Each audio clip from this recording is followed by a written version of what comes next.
saudara yang dikasihi Tuhan, mengantar Anda beristirahat.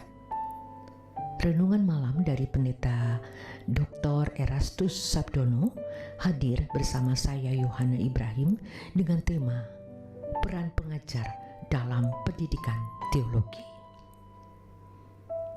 Para pejabat gereja, lulusan seminari atau sekolah tinggi teologi sering hanya dilengkapi kemampuan secara teknis dalam kegiatan gereja yang disebut pelayanan,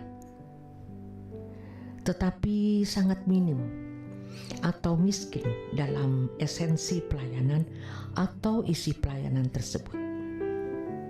Pelayan-pelayan jemaat seperti ini tidak akan dapat mengubah jemaat, sebab kemampuan berteologi dan berbagai teknik menyelenggarakan pelayanan tidak akan mampu membawa jemaat kepada perubahan sesuai dengan maksud dan tujuan keselamatan itu diberikan.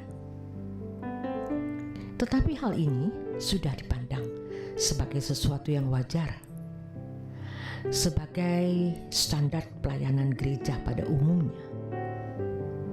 Tentu saja, hasil dari pelayanan ini adalah orang-orang yang hanya mewarisi agama Kristen tetapi tidak mengalami perubahan sesuai dengan maksud keselamatan diberikan, yaitu perubahan kodrat.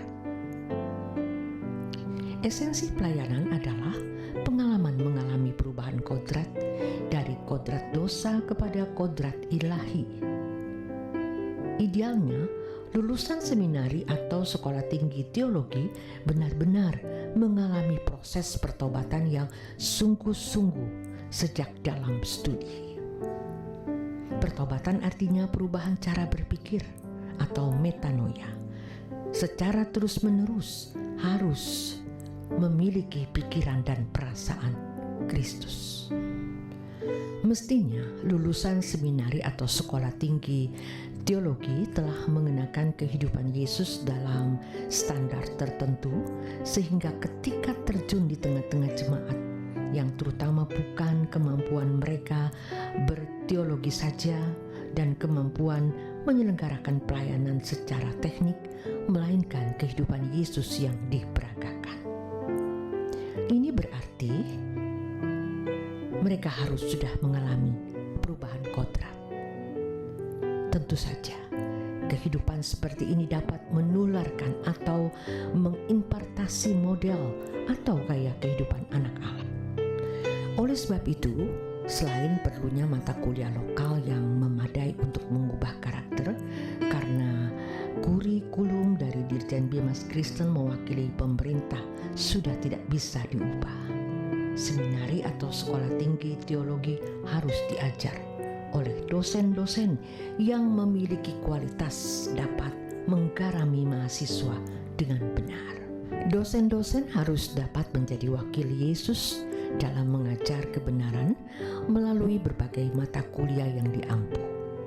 Ini berarti seorang pengajar seminari atau sekolah tinggi teologi bukan saja cakap atau menguasai bidang yang diajarkan kepada mahasiswa, melainkan juga benar-benar telah mengalami perubahan kodrat yang ditularkan. Fakta yang tidak dapat disangkal, banyak dosen seminari atau sekolah tinggi teologi adalah hamba Tuhan karir yang termasuk sekolah tinggi teologi hanya karena masa depan. Lawan dari hamba Tuhan karir adalah hamba Tuhan pengabdian dan panggilan yang memang studi di seminari atau sekolah tinggi teologi untuk melayani dengan pengabdian tanpa batas kepada Tuhan. Masa depan hamba Tuhan seperti ini bukan di bumi ini, melainkan di langit baru dan bumi yang baru. Hamba Tuhan karir bisa menjadi orang-orang yang berprestasi dalam dunia akademis di lingkungan sekolah tinggi teologi, tetapi mereka tidak mengalami perjumpaan dengan Allah.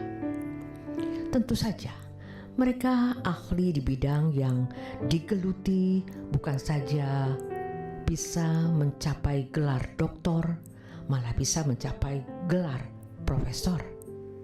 Namun, Mereka hanya bisa membagi ilmu, tetapi tidak mewarnai spirit mahasiswa dengan spirit yang baik, yang dapat mengubah karakter mahasiswa. Kadang-kadang dosen-dosen yang ada di bawah tempurung tembok akademis bicara sembarangan di ruang kuliah. Selain memang belum matang jiwanya, juga beraktualisasi diri di depan mahasiswa. Kalau jujur, banyak di antara mereka yang kalau turun ke lapangan pelayanan sebenarnya tidak bisa berbuat banyak karena memang tidak akan bisa menjadi alat dalam tangan Tuhan mengubah jemaat. Tetapi dengan keangkuhan mereka, dan mereka menilai pendeta-pendeta di luar kampus dan gerejanya secara sembarangan. Bahkan kadang-kadang mereka juga menilai dan menghakimi rekan dosen satu kampus di depan mahasiswa. Tidak segan-segan mereka juga mengecam dan menghakimi pimpinan seperti ketua sekolah tinggi teologi, ketua yayasan, sinode gereja di depan mahasiswa. Seperti ini telah mengimpartasi atau menularkan spirit buruk kepada mahasiswa sehingga membentuk karakter buruk mereka. Itulah sebabnya tidak sedikit lulusan seminari atau sekolah tinggi teologi memiliki kecenderungan mengkritik, mengecam, dan menghakimi orang lain secara sembarangan pula. Di media sosial hari ini tampil teolog-teolog yang tidak matang mentalnya dalam bermasyarakat. Mereka mengaktualisasi diri melalui media sosial dengan cara mengkritik, mengecam, dan menghakimi orang lain tanpa kesantunan. Mereka menilai orang lain sesat tanpa mengenal secara lengkap orang yang disesat-sesatkan. Hal ini dilakukan oleh para akademisi yang bukan saja memiliki gelar kesarjanaan di bidang teologi, melainkan juga berpredikat pendeta. Tindakan-tindakan ini memberi peta pendidikan yang buruk bagi jemaat. Memang ada penyesat-penyesat dalam masyarakat Kristen, tetapi cara kita mengemukakan buah pikiran harus dalam kearifan dan kesantunan.